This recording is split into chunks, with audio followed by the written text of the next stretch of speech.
चेतन कपूर जी। राधा वल्लभ श्री जी। गुरुदेव, आपके चरणों में कोटि कोटि प्रणाम। गुरुदेव, मैं अधम आज से 9 महीने पहले मांस, शराब अथवा क्लब जाना, आज आपकी कृपा से 9 महीने से लगातार हर महीने से एक बार आपके दर्शन सत्संग के लिए आता हूँ। आपके बल से लहसुन प्याज भी छोड़ दिया है। गुरुदेव, प्रश्न है कि मैं एक रेस्टोरेंट चलाता हूँ जिसमें मांस आदि बनता है और वो भी बंद करने जा रहा हूँ केवल आपके ही बल से, और उसमें अब सिर्फ वेज शुद्ध शाकाहार भोजन ही बनाएंगे। बहुत धन्यवाद कि आप अंधेरे के मार्ग से प्रकाश की तरफ स्वयं लौट रहे हैं। बहुत धन्यवाद, क्योंकि प्याज लहसुन तक छोड़ने की बात आपने सोच ली। ये बहुत धन्यवाद कि आप अपने जीवन को प्रकाश की तरफ, अस्तो माँ सदगमय, तमसो माँ ज्योतिर्गमय, मृत्युर्मा अमृतम गमय। मृत्यु से अमृत की यात्रा, अंधकार से प्रकाश की यात्रा, यही जीवन का, मनुष्य जीवन का लाभ है। आप आगे बढ़िए। ऐसा नहीं कि मांस नहीं बेचेंगे तो आप भूखों मर जाएंगे, ऐसा नहीं है। आप सतमार्ग में चलेंगे तो मान सकते हैं कि जो सांसारिकताएं हैं वो आप में कम होंगी, लेकिन आप में सद्गुण ज्यादा होंगे, आप में शांति ज्यादा होगी, आप में संतोष ज्यादा होगा।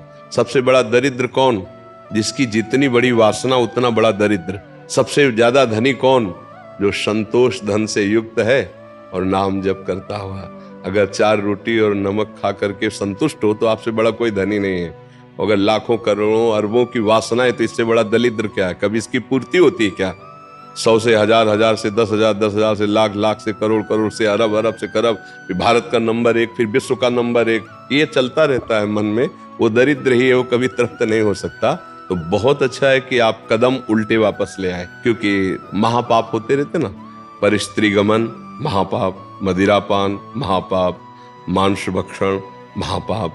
देखो, जितना हमको अपना मानव देह प्रिय है उतना हर जीव को अपना देह प्रिय है। हम कोई पशु थोड़ी, जैसे हिंसक पशु सिंह है, वो जब शिकार करता है, भेड़िया है, आईना है, ये जब शिकार करते तो इनको पाप नहीं लगता, क्योंकि इनके लिए वही आहार बनाया गया है। जैसे हम मूली, गाजर, तरबूज ये सब पाते तो हमारे लिए पाप नहीं लगता। क्या उसमें जीव नहीं क्या है? आप देखो, उसके पेड़ को उखाड़ के देखो, सूख जाएगा। अगर वो जीवित है तो उसमें फल लगते हैं, वो हरा भरा दिखाई देता है। जब हम उखाड़ देते तो मुरझा जाता है, मतलब चैतन्य है। पर उस चैतन्य को मुझे पाने के लिए शास्त्र अलाउ करता है।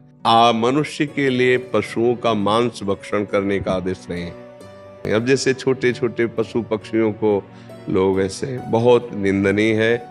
जिंदा पशुओं को भून करके लोग खाते हैं, फिर उनको काल भूंजता है। कैसा? बड़ी गाड़ियों में, मर्सिडीज गाड़ियों में भूंजता है। वो एसी लगी हुई, फिल्मी गाना बज रहे और गाड़ी में जा रहे हैं, और एक्सीडेंट हुआ, आग लग गई, उसी में निकल ही नहीं पाए, उसी में भूंज गए। ये कैसे भुने? उनका परिणाम किसी कर्म के परिणाम से आया हुआ है।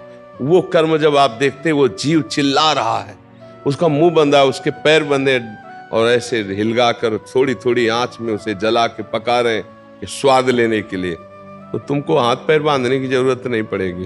तुमको ऐसी जगह जलाएंगे जहां कोई बचाने वाला भी नहीं मिलेगा। वो परमात्मा हर एक जीव को अपने कर्म के अनुसार दंड देता है। तो ये तो कहो आप लौट पड़े, तो अब जब नाम जप करोगे और लौट पड़े तो भगवान कहते हैं, अहम तो आम सर्व पापेभ्यो मोक्षयिष्यामि मा शुचा, मैं तुम्हें समस्त पापों से मुक्त कर दूंगा। तो पहली बात, हम तुम्हें धन्यवाद देते हैं कि आप सतमार्ग की तरफ चलने लगे।